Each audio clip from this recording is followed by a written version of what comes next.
দোকানে টাকা দিয়ে আসবো। আরে টাকা দেওয়ার দরকার নাই, আপনার প্রতিবেশীর হাজবেন্ড টাকাগুলো দেয়া গেছে। আর আপু, কালকে আপনি আমার দোকানে এসে বাকি নিয়ে যান, যা যা লাগে নিয়ে যান, সমস্যা নাই। আচ্ছা ভাইয়া, তাই নাকি? ভাইয়া তো ভাবিকেই ঠিক মতন হাত খরচ দেয় না, উনি আবার আমাকে কিভাবে সাহায্য করলো? তাহলে আপু আমি যাই, ভালো থাকেন। ভাইয়া আসসালামু আলাইকুম। ওয়ালাইকুম আসসালাম, কিছু বলবা? ভাইয়া আপনাকে অনেক অনেক ধন্যবাদ। যেই টাইমে আপনি আমাকে সাহায্য করেছেন ওই টাইমে কেউ আমাকে সাহায্য করতে চায় নাই। আপনার ঋণ আমি কখনো শোধ করতে পারবো না। আসি ভাইয়া। এবার খুশি হয়েছে তো তুমি? হ্যাঁ ভাবি, ভাইয়ার জন্য আমি আজকে ঋণের থেকে বেঁচে গেলাম। আচ্ছা যাও, আমি রান্না করতেছি, রাত্রে আইসো, আমি গল্প করব। ঠিক আছে ভাবি।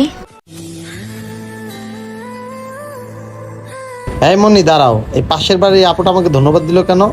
আমি কিভাবে বলবো? আমার মনে হয় তুমি তার কোনো দিক দিয়ে উপকার করছো। বন্ধুরা, যদি পারেন আপনাদের আশেপাশে যারা থাকে তাদেরকে সাহায্য করার চেষ্টা করবেন। এই ভিডিওটা টাইমলাইনে পাঠিয়ে দেবেন। ধন্যবাদ সবাইকে।